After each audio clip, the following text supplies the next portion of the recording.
Mga master, okay lang bang? Huwag niyong skip ang mga ad sa aking mga video kung okay lang mga master. Salamat sa solid na suporta po. Yon, what's up mga masters? Nandito na naman tayo sa panibagong araw, panibagong kabanata na naman ang pagsasama-samahan natin ngayon guys.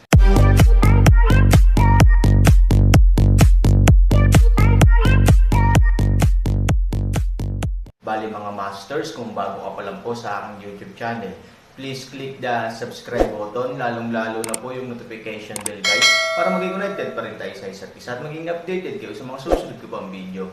Bali mga masters, bago natin umpisahan ng kwento ay mag-shoutout po muna tayo para sa mga solid nating tagapakinig. Shoutout kay Ronaldo Ilustrasyon. Shoutout kay Romel Damus. Yun na nga mga masters, no? Bali hindi na ito patagalin. In 3, 2, 1, let's go! Hindi nang ahas na maging pabaya si Han Sanchen, at nagmamadaling tumakbo pabalik. Ngunit malinaw naman, sa kanyang hindi nalilinang na katawan, talagang imposibleng maiwasan ang tila masalimuot na nakamamatay na suntok na ito. Walang ibang paraan si Ivory kundi ang mabilis na pakilyusan ang tunay na enerhiya sa kanyang katawan, humakbang pasulong at puwersahang hilahin pabalik si Han Sanchen. Gayunpaman, bagamat nakatakas sila sa isang kapanapanabot na paraan, ang malaking batong braso ay hinagod pa rin ang likod ni Han Sanchen at direktang dumurog sa tinunaw na lava sa lupa. Sa ilang sandali, nabasag ang bato at tumalsik ang lava. Lumingon sa likod si Han Sanchen, at hindi maiwasang matakot sandali. Sa likuran niya, ang suntok ay naghulog ng isang malaking hukay sa lupa. Kung tumama ito sa kanya, pagkatapos ay kailangan siyang bugbugin sa patis on the spot. Tunay ngang pambihira ang makipag-away sa taong iyon. Sa pag-iisip nito, hindi napigilan ni Han Sanchen na umatras na nakaharap dito. Senior, ayaw ni Han Sanchen ng conflict, pwede ba tayong mag-chat?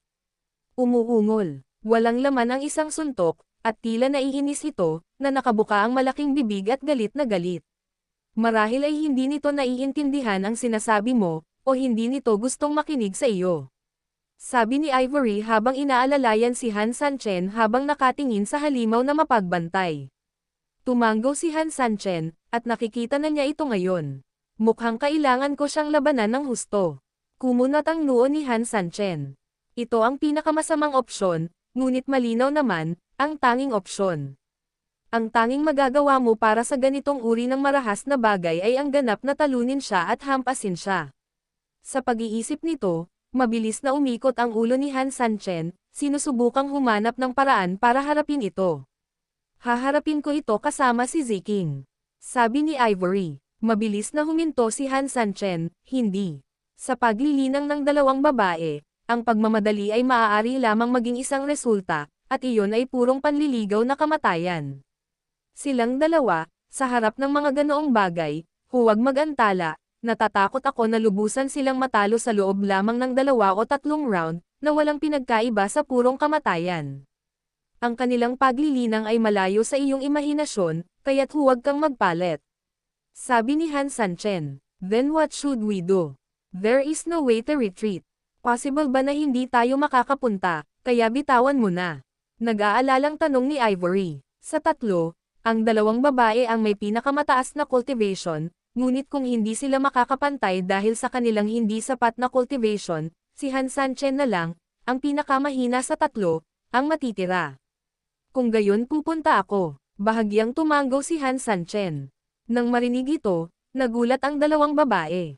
Siyempre, walang pakialam si Han Sanchen, kailangan niyang umalis bago siya bumangon. Dali-dali siyang sinunggaban ni Ivory, ayaw mong sumama kami dahil nag-aalala kang mapapatay tayo sa ilang segundo, ngunit sa ilang segundo naman ay papatayin ka niya, hindi ba tayo nag-aalala tungkol dito? Bahagyang ngumiti si Han Sanchen, siyempre alam niya ang sisi at pag-aalala sa mga salita ni Ivory. Gayunpaman, alam din niya na, pagdating niya rito, talagang makakalaban niya ito, at baka siya lang ang may ganitong posibilidad. Dahan-daang tinapik si Ivory at hinawakan ang kamay nito, binigyan siya ni Han Sanchen ng nakakaaliw na ngiti, bagaman wala akong cultivation base, hindi ako ganap na inutil. Nang bumagsak ang mga salita, tumingin si Ivory kay Han Sanchen ng mahabang panahon, nakita ang kanyang pagtitiwala sa kanyang mga mata, tumanggo, at binitawan ang kanyang kamay. Nilapitan muli ni Han Sanchen ang halimaw ng lava, nang walang kaunting takot. Tiningnan lang ito nang walang pakialam. Gusto mo akong patayin. Natatakot ako na hindi ito magiging madali. Matapos malaglag ang mga salita, lumipad ang maliit na itim na stick sa katawan ni Han Sanchen at mabilis na tumakbo palayo. Sa harap ng pag-atake ng maliit na itim na patpat, hindi ito sineseryoso ng lava monster na anti-Buddha. Boom! Tumaas at bumagsak ang patpat, tumama sa balikat ng halimaw ng isang tama. Nagkaroon ng mga pagsabog, at ang magma ay sumabog. Gayunpaman, ang halimaw ay tila hindi nagdusa. Tinutukan lang nito ang maliit na itim na patpat at sinampal ito, tulad ng pagsampal ng isang tao sa lamok. Sa isang sampal, nahulog ang maliit na itim na patpat bilang tugon. Sa kabilang banda, tinapik lang ng halimaw ng lava ang kanyang balikat at tila hindi naapektuhan. Umuungol. Galit siyang umungol at tinitigan si Han Sanchen ng malalaking mata. Hindi siya nasisiyahan sa pag-atake ni Han Sanchen. Si Han Sanchen ay hindi magalang, at nang hindi ibinaling ang kanyang ulo, bumulong siya sa dalawang babae, kailangan ko ang iyong tulong. Nang bumagsak ang mga salita, ang maliit na itim na patpat ay biglang lumipad patungo kay Han Sanchen, naging ulap upang buhatin si Han Sanchen pataas, at halos magkasabay na sinalakay ng dalawang babae ang lava monster mula kaliwa hanggang kanan. Storytelling channel sa YouTube. Ang dalawang babae ay dinagdagan upang makagambala sa lava monster, at ang maliit na itim na stick ay lumipad at kinuha si Han Sanchen para sa isang frontal attack. Dahil hindi kayang basagin ng maliit na itim na patpat ang depensa ng mga halimaw na nabuo ng batong ito, hayaan siyang subukang makaligtaan at pumatay mula sa panguaks. Umuungol. Nang maramdaman ang pag-atake ng kalaban, bigla ding hinampas ng lava monster ang dibdib nito, humakbang ng ilang hakbang pasulong, at direktang sinugod ang tatlo sa kanila. Nakuha! Nakuha! Gayunpaman, ang ikinagulat ni Han Sanchen ay nang ang tatlo ay umatake sa isa't isa, si Ivory Ziking at ang dalawang babae, na nahahati sa kaliwat kanang pag-atake, ay halos hindi na humipo sa pinto, at ang lava monster ay iwinagayway ang kanyang mga kamao at braso mula kaliwa hanggang tama. Bagamat nabigo silang matamaan ang dalawang babae, ang lakas pa rin ng kanilang lakas ang nagpabagsak sa dalawang babae mula sa langit na tila ba nabangga sa pader. Depende. Ang plano ng Aaron ay nahulog sa isang iglap, at ang kapahamakan na ito ay natapos bago pa man ito magsimula. Paano na ngayon? Kung atras ka sa oras, ang dalawang babae ay nagbabalak na magdusa ng walang kabuluhan, ngunit kung hindi sila umatras, ito ay katumbas ng pagnanais na putulin ang halimaw ng lava ng mag-isa. Ang dalawang babae ay hindi magkalaban at hindi makalapit, paano kaya sila? Gayunpaman, walang magbibigay ng oras kay Han Sanchen para mag-alinlangan. Inayos ng higanteng hayop ang dalawang langaw. Sa pagtingin kay Han Sanchen, ang salarin, puno na siya ng galit, at sinugod niya si Han Sanchen gamit ang kanyang mga ngipin at mga kuko. Saway ni Han Sanchen sa mahinang boses, matigas ang ulo, at makukuha niya ito kung hindi. Ang palakol ni Pango ay diretsyong iginuhit, at ito ay direktang sumunog sa lava monster. Umuungol. Galit din ang halimaw, ang kanyang mga kamay ay parang bakulaw, inangat muna niya ito bigla, at pagkatapos ay hinampas ito patungo kay Han Sanchen. Mag-ingat ka. Ang dalawang babaeng dumaong ay walang pakialam sa kanilang mga sugat, at tumingin kay Han Sanchen sa langit ng may kaba, at hindi maiwasan ang pagpawisan ng malamig para sa kanya. Little Black Stick, bahala ka kung mabuhay o mamatay, sigaw ni Han Sanchen at mabilis na nag-opera. Nang tumama ang dambuhalang kamay ng lava, ginamit niya ang bilis ng maliit na itim na patpat para maalis ang napakaraming suntok. Ang maliit na itim na stick ay talagang hindi pambihira. Sa sitwasyong ito kung saan siya ay tiyak na matatamaan, talagang umasa siya sa kanyang sarili na pumiga ng kaunting espasyo at nakatakas kasama si Han Sanchen nang walang anumang panganib. Maganda. Hindi maiwasan ng dalawang babae na mabaliw sa galaw na ito. Kahit na nanonood lang sila ng isang dula, ang pagganap ng dulang ito ay ganap na high-end at perpekto. Siyempre, nung palihim na nagsasaya silang tatlo, ang halimaw ng lava ay hindi nabawasan ang kanyang opens iba kahit kaunti. Baliw ba siya? Gulat na tanong ni Ziching. Malinaw na ito ay walang laman, kahit na ano ang dahilan, ito ay dapat na ang katapusan ng puwersa. Talagang hindi na kailangang mag-aksaya ng enerhiya. Nakakunot ang mga kilay ni Ivory. Hindi niya naiintindihan ng kaunti, ngunit ayon sa kakayahan ng halimaw, malamang na hindi siya makagawa ng ganoong mababang antas ng pagkakamali. Tapos anong ginagawa niya? Nang matarante si Ivory, biglang naging malinaw ang lahat ng resulta. Kahit walang laman ang mga palad ng halimaw, malakas pa rin itong tumama sa lupa. Sa sumunod na segundo, tila tumahimik ang lahat sa isang segundo, ngunit sa sumunod na segundo, yumanig ang lupa. Boom! Ang ikasampung magnitude na lindol ng anti-Buddha ay biglang tumama, at ang matigas at makapal na lupa ay parang malabong ibabaw ng yelo sa isang iglap. Hoy! At ang mga orihinal na bitek sa lupa, sa oras na ito, ay ganap na dahil sa nakatutuwang paggalaw ng lupa, ang plato ay gumalaw ng husto at ang mga bitek ay bumukas. Kasabay ng hindi mabilang na magma ay ibinubugbog mula sa mga bitek, ang mga napakalakas na alon ng hangin ay lumitaw din. Ang mga alon ng hangin ay tumataas sa kalangitan, daan-daang metro ang taas. Lumaki ang mga mag-aaral ni Ivory, at ngayon ay naunawaan na niya kung bakit walang planong tumigil ang halimaw. Iyon lang ang sumunod na hakbang ng halimaw.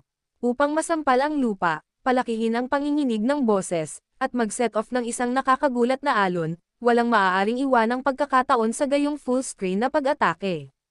Bastos, bulalas ni Ivory.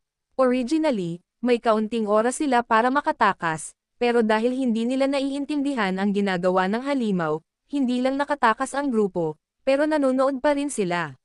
Sa pagkakataong ito, wala nang pagkakataon. Sina Ivory at Zeking ang pinakamalapit sa lupa at sila ang unang naangat ng mga alon ng hangin. Si Han Sanchen, na nasa ere, ay halatang huli na para umiwas sa oras na ito. Sa pagtaas ng mga alon ng hangin mula sa ibaba, ang kanyang buong katawan ay tila inihaw ng apoy. At the same time, diretso din itong itinaas. Storytelling channel sa YouTube. Depende. Napag-alitan si Han Sanchen sa sakit, sinusubukang pilitin ang maliit na itim na stick na kontrolin siya, ngunit sa kasamaang palad, kahit na ito, tulad ng kanyang sarili, ay mabilis na, pumupunta sa langit. Sa isang sampal lang sa lupa, ang aftershock wave ay maaaring maging ganito ang mga tao. Hindi talaga maisip ni Han Sanchen kung ano ang mangyayari kung kukuha siya ng solidong suntok mula sa lalaking ito. Umuungol. At ang halimaw ng lava, pagkatapos ng isang suntok mula sa lupa ay itinaas ang lahat, ay hindi nakaimik, at sa isang dagandong, ang malaking kamao ay tumama muli. Sa isang sitwasyon kung saan tuluyan na siyang nawalan ng kontrol, imposibleng makaiwas sa malaking kamao na diretsyong dumating muli.